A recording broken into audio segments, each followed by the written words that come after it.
25 और 26 जून 1975 का वह दिन जिसने भारत के इतिहास में एक नया पन्ना जोड़ दिया, जो भारत के इतिहास के लिए एक काले धब्बे के समान है। इस दिन कुछ लोगों के स्वार्थ की राजनीति ने भारत के लोकतंत्र को तहस नहस कर दिया था। आज़ादी के महज 28 साल बाद ही देश को तत्कालीन प्रधानमंत्री इंदिरा गांधी के फैसले के कारण आपातकाल से गुजरना पड़ा था। 25-26 जून की रात को इंदिरा गांधी के आदेश पर राष्ट्रपति फखरुद्दीन अली अहमद के दस्तखत के साथ देश में आपातकाल लागू हो गया। अगली सुबह समूचे देश ने रेडियो पर इंदिरा गांधी की आवाज़ में संदेश सुना कि भाइयों और बहनों, राष्ट्रपति जी ने आपातकाल की घोषणा की है। दिल्ली के रामलीला मैदान में हुई 25 जून की रैली की खबर पूरे देश में न फैल सके, इसके लिए दिल्ली के बहादुर शाह जफर मार्ग पर स्थित अखबारों के दफ्तरों की बिजली रात में ही काट दी गई थी। रात को ही इंदिरा गांधी के विशेष सहायक आर के धवन के कमरे में बैठकर संजय गांधी और ओम मेहता उन लोगों की लिस्ट बना रहे थे जिन्हें गिरफ्तार किया जाना था। इसकी जड़ 1971 में हुए लोकसभा चुनाव था, जिसमें उन्होंने अपने मुख्य प्रतिद्वंदी रामनारायण को पराजित किया था। लेकिन चुनाव परिणाम आने के 4 साल बाद रामनारायण ने हाई कोर्ट में चुनाव परिणाम को चुनौती दी। 12 जून 1975 को इलाहाबाद उच्च न्यायालय के न्यायाधीश जगमोहन लाल सिन्हा ने इंदिरा गांधी का चुनाव निरस्त कर उन पर 6 साल तक चुनाव न लड़ने का प्रतिबंध लगा दिया और श्रीमती गांधी के चिर प्रतिद्वंदी राजनारायण सिंह को चुनाव में विजयी घोषित कर दिया। राजनारायण सिंह की दलील थी कि इंदिरा गांधी ने चुनाव में सरकारी मशीनरी का दुरुपयोग किया, तय सीमा से अधिक पैसा खर्च किया और मतदाताओं को प्रभावित करने के लिए गलत तरीके का इस्तेमाल किया। अदालत ने इन आरोपों को सही ठहराया। इसके बावजूद श्रीमती ने इस्तीफा देने से इनकार कर दिया। तब कांग्रेस पार्टी ने भी बयान जारी कर कहा था कि इंदिरा गांधी का नेतृत्व पार्टी के लिए अपरिहार्य है। इसी दिन गुजरात में चिमन भाई पटेल के विरुद्ध विपक्षी जनता मोर्चे को भारी विजय मिली। इस दोहरी चोट से इंदिरा गांधी बौखला गई। इंदिरा गांधी ने अदालत के इस निर्णय को मानने से इनकार करते हुए सर्वोच्च न्यायालय में अपील करने की घोषणा की और 26 जून को आपातकाल लागू करने के लिए घोषणा भी कर दी। उस समय आकाशवाणी ने रात के अपने एक समाचार बुलेटिन में यह प्रसारित किया कि अनियंत्रित आंतरिक परिस्थितियों के कारण सरकार ने पूरे देश में आपातकाल की घोषणा कर दी है।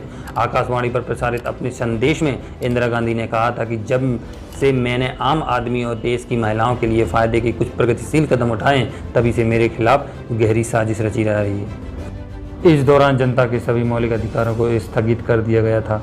सरकार विरोधी भाषणों और किसी भी प्रकार के प्रदर्शन पर पूर्ण प्रतिबंध लगा दिया गया था। आपातकाल के दौरान सत्ताधारी कांग्रेस आम आदमी की आवाज़ को कुचलने की कोशिश की थी। इसका आधार वो प्रावधान था जो धारा 352 के तहत सरकार को असीमित अधिकार देती थी, जैसे कि इंदिरा जब तक चाहे सत्ता में रह सकती थी। लोकसभा विधानसभा के लिए चुनाव की जरूरत नहीं थी। मीडिया और अखबार आज़ाद नहीं थे। सरकार कैसा भी कानून पास करा सकती थी। मीसा और DIR के तहत देश में 1 लाख से ज़्यादा लोगों को जेलों में ठूंस दिया गया था। आपातकाल के खिलाफ आंदोलन के नायक जयप्रकाश नारायण की किडनी कैद के दौरान खराब हो गई थी। इस काले दौर में जेल यातनाओं को दहला देने वाली कहानियाँ भरी पड़ी हैं। देश में जितने भी बड़े नेता थे सभी के सभी सलाखों के पीछे डाल दिए गए। एक तरह से जेल राजनीतिक पाठशाला बन गई। बड़े नेताओं के साथ जेल में युवा नेताओं को बहुत कुछ सीखने के समझने को मिला। एक तरफ नेताओं की नई पौध राजनीति सीख रही थी, दूसरी तरफ देश को इंदिरा के बेटे संजय गांधी अपने दोस्त बंसीलाल, विद्याचरण शुक्ल और ओम मेहता की तिकड़ी के जरिए चला रहे थे। संजय गांधी ने BC शुक्ला को नया सूचना प्रसारण मंत्री बनवाया, जिन्होंने मीडिया पर सरकार की इजाज़त के बिना कुछ भी लिखने बोलने पर पाबंदी लगा दी। जिसने भी इनकार किया उसे जेलों में डाल दिया गया। एक तरफ देश में सरकार के खिलाफ बोलने वालों पर जुल्म हो रहा था और दूसरी तरफ संजय गांधी ने देश को आगे बढ़ाने के नाम पर 5 सूत्रीय एजेंडा, परिवार नियोजन, दहेज प्रथा का खात्मा, वयस्क शिक्षा, पेड़ लगाना, जाति तथा उन्मूलन पर काम करना शुरू कर दिया था। और सारे एजेंडे तो सिर्फ नाम के लिए था। उसका संजय गांधी का पहला उद्देश्य था परिवार नियोजन। लोगों की जबरदस्ती नसबंदी कराई गई। 19 महीने के दौरान देश भर में करीब 83 लाख लोगों की जबरदस्ती नसबंदी करा दी गई। कहा तो ये भी जाता है कि पुलिस बल गांव के गांव घेर लेते थे और पुरुषों को पकड़कर उनकी नसबंदी कर दिया जाती थी। इमरजेंसी के बहुत साल बाद एक साक्षात्कार में इंदिरा ने कहा था कि उन्हें लगता था कि भारत को शॉक ट्रीटमेंट की जरूरत है, लेकिन इस शॉक ट्रीटमेंट की योजना 25 जून की रैली से 6 महीने पहले ये बन चुकी थी। 8 जनवरी 1975 को सिद्धार्थ शंकर रे ने इंदिरा को एक चिट्ठी में आपातकाल की पूरी योजना भेजी थी। चिट्ठी के मुताबिक ये योजना तत्कालीन कानून मंत्री HR गोखले, कांग्रेस अध्यक्ष देवकांत बरुआ और बॉम्बे कांग्रेस के अध्यक्ष रजनी पटेल के साथ इनकी बैठक बनी थी और इस बैठक में इन सारे मुद्दों पर चर्चा की गई थी। आपातकाल के जरिए इंदिरा गांधी जिस विरोध को शांत करना चाहती थी, उसी ने 19 महीने में देश का बेड़ा गर्क कर दिया।